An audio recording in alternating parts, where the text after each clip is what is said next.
Then Elisha spoke to the woman whose son he had restored to life. Arise and go, you and your household, and stay wherever you can, for the Lord has called for a famine, and furthermore it will come upon the land for 7 years. So the woman arose and did according to the saying of the man of God. And she went with her household and dwelt in the land of the Philistines 7 years. It came to pass, at the end of 7 years, that the woman returned from the land of the Philistines, and she went to make an appeal to the king for her house and for her land. Then the king talked with Gehazi, the servant of the man of God. Tell me, please, all the great things Elisha has done. Now it happened, as he was telling the king how he had restored the dead to life, that there was the woman whose son he had restored to life, appealing to the king for her house and for her land. And Gehazi said, My lord, O king, this is the woman, and this is her son whom Elisha restored to life. And when the king asked the woman, she told him. So the king appointed a certain officer for her. Restore all that was hers, and all the proceeds of the field from the day that she left the land until now. Then Elisha went to Damascus, and Ben-Hadad, king of Syria, was sick. And it was told him, The man of God has come here. Take a present in your hand, and go to meet the man of God, and inquire of the Lord by him, saying, Shall I recover from this disease? So Hazael went to meet him, and took a present with him of every good thing of Damascus, 40 camel loads. And he came and stood before him. Your son Ben-Hadad, king of Syria, has sent me to you, saying, Shall I recover from this disease? Go, say to him, You shall certainly recover. However, the Lord has shown me that he will really die. Then he set his countenance in a stare until he was ashamed, and the man of God wept. And Hazael said, Why is my lord weeping? Because I know the evil that you will do to the children of Israel. Their strongholds you will set on fire, and their young men you will kill with the sword. You will dash their children and rip open their women with child. But what is your servant, a dog, that he should do this gross thing? The Lord has shown me that you will become king over Syria.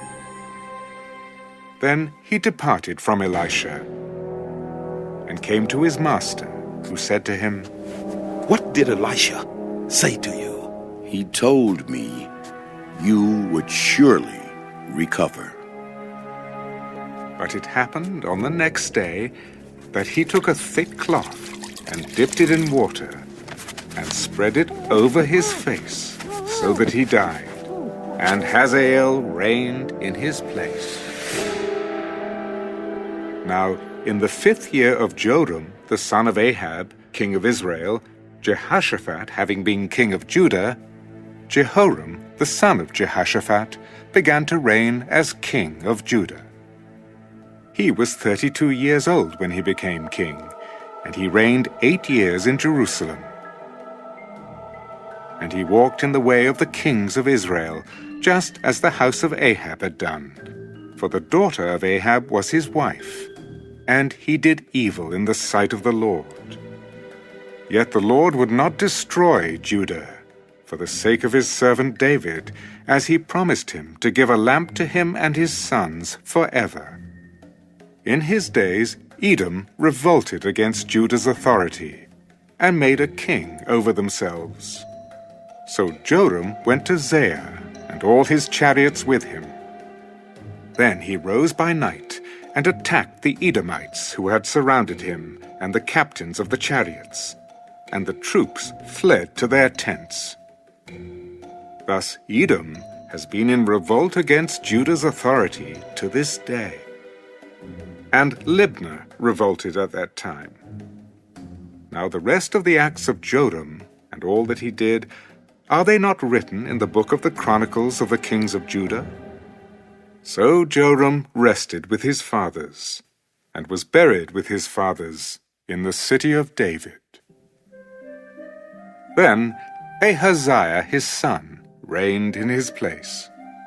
In the 12th year of Joram the son of Ahab, king of Israel, Ahaziah the son of Jehoram, king of Judah, began to reign. Ahaziah was 22 years old when he became king, and he reigned 1 year in Jerusalem. His mother's name was Athaliah, the granddaughter of Omri, king of Israel. And he walked in the way of the house of Ahab, and did evil in the sight of the Lord, like the house of Ahab, for he was the son-in-law of the house of Ahab. Now he went with Joram, the son of Ahab, to war against Hazael, king of Syria, at Ramoth-Gilead, and the Syrians wounded Joram. Then King Joram went back to Jezreel to recover from the wounds which the Syrians had inflicted on him at Ramah, when he fought against Hazael, king of Syria. And Ahaziah, the son of Jehoram, king of Judah, went down to see Joram, the son of Ahab, in Jezreel, because he was sick.